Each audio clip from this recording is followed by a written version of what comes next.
urbanava.com.ar. La música urbana la encontrás acá.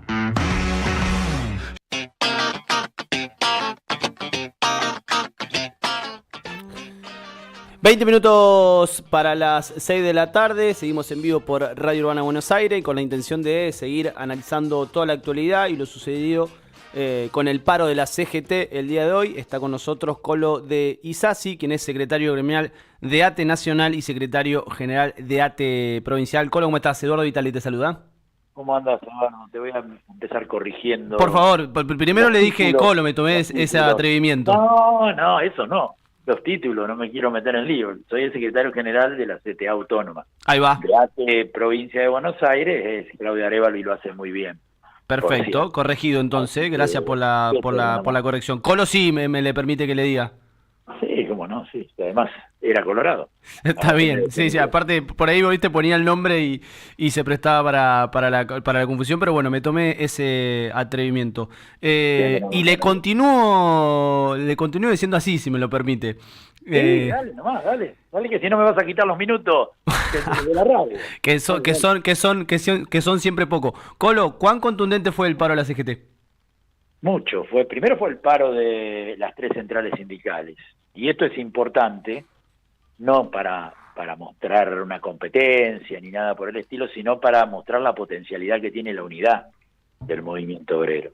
Fue muy, muy importante en el sector industrial, en el sector de servicios y obviamente en la administración pública. En la provincia, en lo que es los provinciales, fue contundente, y en los nacionales, donde hubo aprietes de todo tipo de parte del gobierno nacional, también tuvo un altísimo nivel de adhesión. Por lo tanto, podemos decir que estamos en presencia de un dato político muy claro. Los trabajadores y trabajadoras de la Argentina, por millones, le reclaman al presidente Javier Milei un cambio de rumbo. Estará en el presidente de la Nación ver qué hace con ese dato que los trabajadores y trabajadoras expresaron a través de este paro con un alto nivel de adhesión. Cuando decís apriete nacional, ¿a qué te referís precisamente? Y la sugerencia de que no le hace el paro porque si no te podemos despedir. Imagínate, 15.000 despidos. A esta altura hay una sensación de angustia y miedo, entonces cualquiera que levanta la cabeza, por más justo que sea el reclamo, lo primero que surge es la amenaza de despido, digamos, ¿no? En contraposición a la provincia de Buenos Aires. Cuando hace 2 días atrás tuve la oportunidad de participar en una reunión donde participaron 7 provincias, convocada por Axel Kicillof acá en el Salón Dorado. Estuvieron los ministros de trabajo y las ministras de trabajo de las distintas provincias, y uno de los acuerdos que alcanzamos, estábamos las 3 centrales sindicales también, era que en esas provincias la defensa de la fuente laboral es irrestricta y que no iba a haber ningún despido. En contraposición, el gobierno nacional viene no solo despidiendo, sino que utiliza la amenaza de despido para disciplinar a los trabajadores y trabajadoras. Hizo eso en este paro, pero le salió bastante mal. También hubo línea de colectivos que sí funcionaron de manera normal, fueron pocas, pero hubo. ¿Eso también se lo atribuís a algunos aprietes del gobierno nacional? Sí, de los empresarios. Los empresarios no son ningunos nenes de pecho, y si los gobiernos le dan aliento y les arman el marco para apretar a los trabajadores, lo hace. Y este es un gobierno que trata permanentemente de darle marco para que los empresarios subordinen a los trabajadores y trabajadoras. Te doy un ejemplo, el proyecto de ley bases. El proyecto de ley bases podemos hablar muchas cosas, pero sería largo. Pero abordemos el capítulo laboral, la reforma laboral. Si vos ves los 5 puntos centrales de la reforma laboral, vos te das cuenta que el camino que quiere tomar el gobierno es ir hacia la mano de obra esclava. Te doy ejemplos muy, muy concretos. Se amplía el periodo de prueba de 3 a 6 meses, y en el caso de una empresa que tiene hasta 5 trabajadores, 12 meses. Esto significa que durante 12 meses muchos trabajadores y trabajadoras no van a tener derecho, y probablemente muchos de esos van a ser despedidos a los 364 días, o sea, un día antes que se cumpla el año.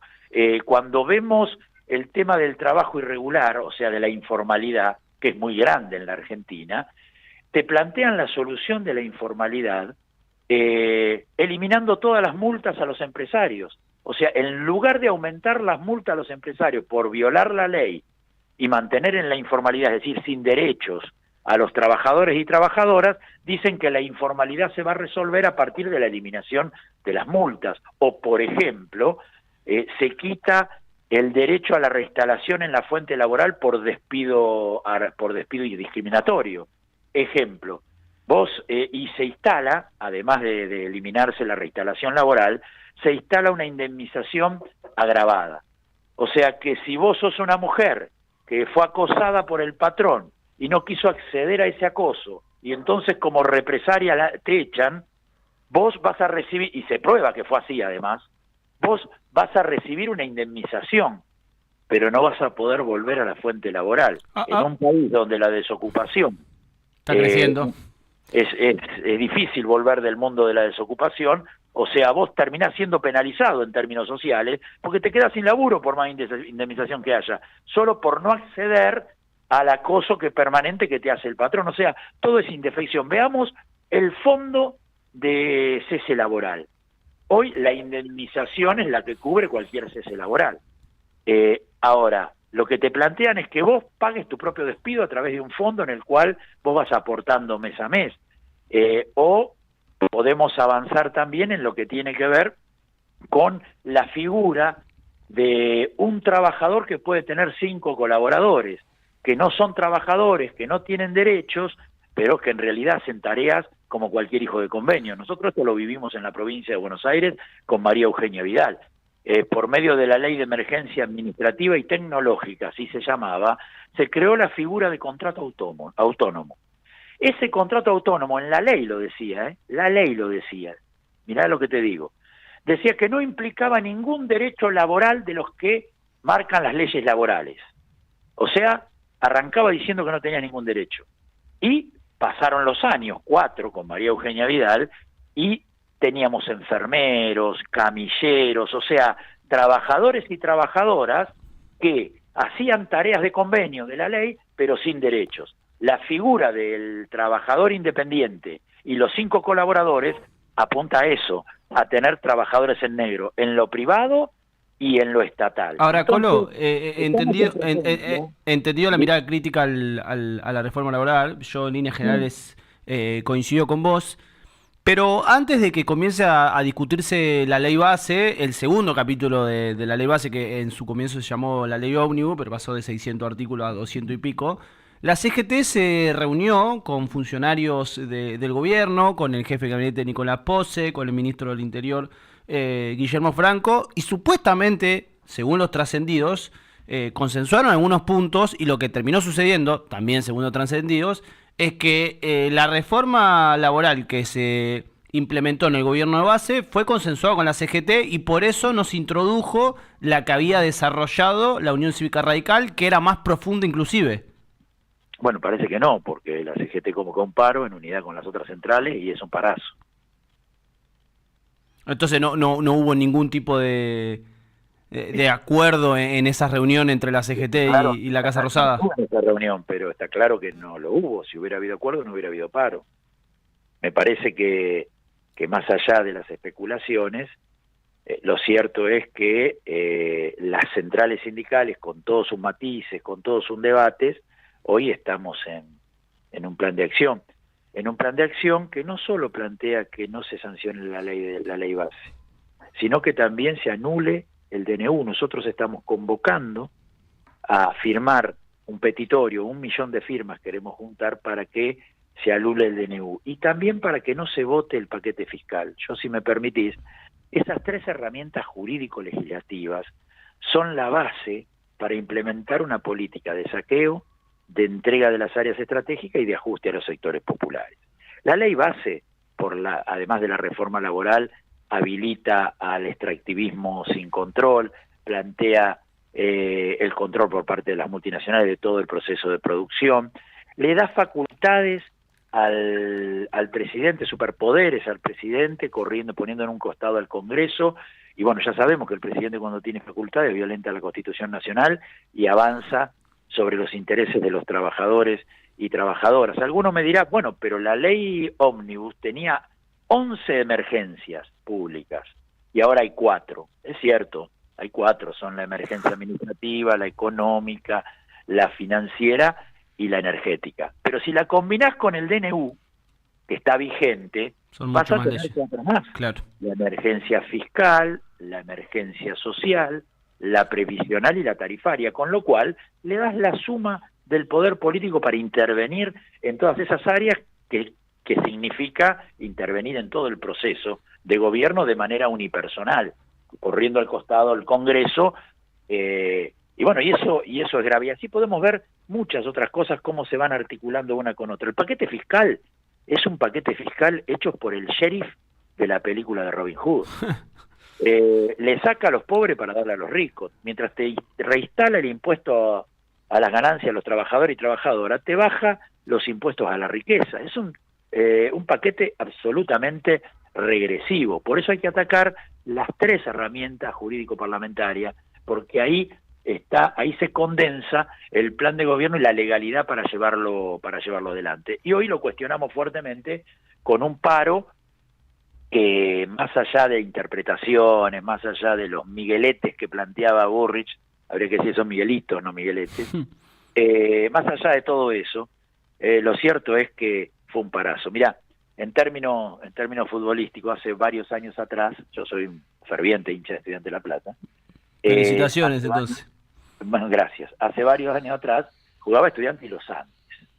Y entonces hubo un penal enorme a favor de los Andes que el árbitro lo cobró. Y entonces un periodista, Carlito Fanjul, un periodista muy conocido en esa época, le dice, fue un penal enorme, y explicó por qué, detalles y demás. Terminado el partido, viene el técnico Estudiante, un excelente técnico, un hombre de la institución, y le reprocha al periodista que no había sido penal. Y entonces Carlito le dice, pero no podés parar la lluvia con las manos porque te vas a mojar. Más allá de las explicaciones que da el gobierno, de algún dato del Miguelito, de otro que por ahí se agarró con otro, no se puede parar la lluvia con las manos porque se van a mojar. Están frente a un dato político de dimensión muy importante, ojalá que corrijan, porque si no, quienes van a provocar la crisis política son ellos. Colo, te saluda desde los cielos virtuales, Iván Cerezuela, lo tenemos conectado en el Meet, te saluda y te pregunta. ¿Cómo te va? Muy buenas tardes. ¿Iván? ¿Lo perdí? ¿No lo tengo ahí? ¿Se escucha bien? Ahí te escuchamos, Iván. Menos mal que te presenté, perfecto. porque si no hubiese sido una desprolijidad. No, a lo que iba es que, Colo, se entiende bien los cuestionamientos que tienen, por supuesto, desde la CGT, desde los movimientos sindicales respecto a esta reforma laboral que impulsa el gobierno en la ley bases. Ahora, el dato factible es que marca que, por ejemplo, hace 10 años que el empleo en el sector privado está estancado, hace más de 10 años, en 12 años, y que cayó más de un 10%. ¿Cuál es la propuesta desde el sindicalismo para combatir eso, ¿no? Porque evidentemente hay un problema ahí de por qué no se crea empleo en el sector privado. ¿Cuál es la propuesta o por qué camino es lo que propone el sindicalismo? Bueno, primero, no es lo que plantea el gobierno. Eso va a llevar a mayor precarización e informalidad laboral. Si vos le sacás las multas a los empresarios, lo que va a primar es el trabajo irregular semiesclavo, digo, como primera cuestión. Digo, para poner el piso de discusión. La segunda cuestión es que hay leyes vigentes que hay que hacer cumplir, hay que mejorar las leyes y fundamentalmente hay que hacer una reforma tributaria que grave a la riqueza y que invierta en los sectores productivos. El pequeño productor, el pequeño comerciante, el pequeño empresario, es el que genera empleo. Es el que genera empleo. Que más de una vez necesita subsidios o necesita préstamos blandos para poder crecer. Y esos préstamos blandos hay que darlo a contraprestación de que generes empleo formal. Si vos generás empleo formal, entonces los créditos se convierten en más blandos. Claro, para eso hay que tener recursos, y los recursos hay que sacarlos desde algún lado. Y bueno, 57.000 millones de dólares, 57.000 millones de dólares, perdón, voy a ser más justo, para no decir, entre 37.000 y 57.000 millones de dólares pasan por la vía troncal del Paraná. El 50% de la proteína vegetal del planeta pasa por ahí. 5 empresas multinacionales, belgas, chinas, norteamericanas, francesas y alguna que se me escapa ahora, se quedan con esos 57.000 millones de dólares. A los argentinos y argentinas, a los pequeños productores, a los generadores de empleo y demás, solo le queda a la vera del Paraná, 13 millones son los que habitan, sequías, inundaciones y pobreza. Bueno, me parece que la plata hay que ir a buscarla a donde está concentrada, porque el problema de la Argentina no es Marruecos. Marruecos se le termina la pesca y el turismo y lo que queda es la arena. Entonces es natural que su pueblo pase penurias y es natural que haya ayuda internacional para que más o menos zafen. El problema de la Argentina es que es un país inmensamente rico, cuya riqueza está concentrada en pocas manos. Entonces, para generar empleo formal, hay que rumbear no para la destrucción de la industria nacional, no para la precarización laboral, no para el saqueo de los recursos naturales, sino para la soberanía, para el trabajo digno y la producción. Y para eso hay que ir a buscar los recursos donde están concentrados y redistribuirlos en estímulos al pequeño y mediano empresario, pequeño y mediano productor, que produzca y que a cambio de ese crecimiento genere empleo en blanco. Y que fundamentalmente los recursos empiecen a circular internamente y no que sean un circuito donde se captan dólares para después fugarlos, que es lo que va a suceder y lo que en la Argentina. Colo, para pasar en limpio los números desde la asunción de Javier Milei el 10 de diciembre, ¿cuántos trabajadores se echaron de la planta del Estado? Y si de aquí en adelante tienen visto o el gobierno les anticipó que va a haber más despidos. ¿Y cuántos? Bueno, hay más de 15.000 trabajadores y trabajadoras en el Estado Nacional. Pero no nos limitemos a eso, hay 80.000 en marzo, si no me equivoco, había 80.000 pérdidas de fuente laboral en la construcción. Todo eso no solo en el Estado, se viene achicando ese mercado deliberadamente. Mira, hoy salió en Clarín que el 27% decreció o cayó la industria, ¿no? Creo que lo han leído ustedes. Eso sí. Es un decrecimiento inducido a partir de las políticas que tiene el gobierno nacional deliberadas para destruir la industria nacional y transnacionalizar toda la cadena de producción. Bueno, esos van a ser miles de puestos de trabajo que se van a perder. Pero yo, para no quedar como un analista solamente, ustedes lo hacen seguramente mejor que yo, quiero decir que nosotros tenemos un pueblo formidable, que la mayoría de nuestro pueblo votó por vivir mejor, haya votado a quien haya votado, que pongo en cuestionamiento las encuestas que lo mantienen a Milei como un tipo con mucho consenso. Por encima del 50% de las últimas encuestas. Bueno, yo lo pongo en cuestionamiento, si no hubiera parado. Hoy parece decir lo contrario. Y quiero decir que ese pueblo de lucha que tenemos ya está dando muestras de lo que es capaz. Porque se dice que los primeros 100 días de gobierno, un gobierno hace lo que quiere.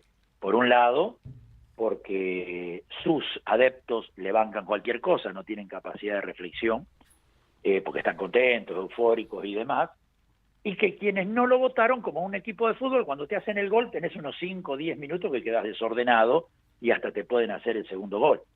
Bueno, nosotros estamos en presencia de un pueblo que a los 35 días de haber asumido el gobierno definió un paro, estamos hablando del 24 de enero, que va a quedar en la historia del movimiento obrero.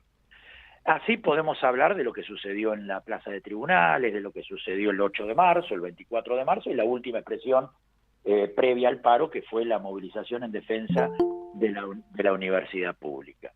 Eso ya tuvo resultados, se tuvo que cajonear la ley ómnibus, fue derrotado en el Senado el DNU, el capítulo laboral y el capítulo de la derogación de la ley de tierra fueron cuestionados por la justicia al declararlos inconstitucionales. Está teniendo problemas para traducir el triunfo electoral en gobernabilidad para garantizar los intereses de las multinacionales. Por eso, él dice que el 25 de mayo va a firmar el acuerdo, para nosotros un acuerdo colonial. No es fruto del poder que tiene, es fruto de las dificultades que tuvo para implementar la ley ómnibus, que no lo pudo hacer, para implementar las ley bases y para implementar en toda su dimensión el DNU. Hoy creo que es muy importante el paro y todas las acciones que hagamos en unidad para que al 25 de mayo, aún firmando el acuerdo, llegue con debilidad política, pero no las instituciones. Nosotros, que se queden tranquilos, que no somos golpistas, los trabajadores y trabajadoras dimos la vida para recuperar de manos de la dictadura la democracia. Lo que tiene que llegar debilitado es el intento de transitar el gobierno perjudicando a las mayorías populares. Colo, te agradezco la deferencia de habernos atendido y charlar este ratito con nosotros.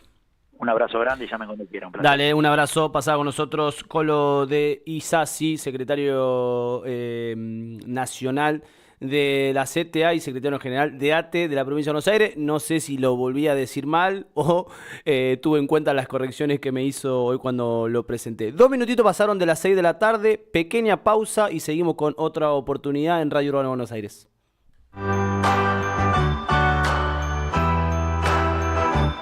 Urbana Buenos Aires, la emoción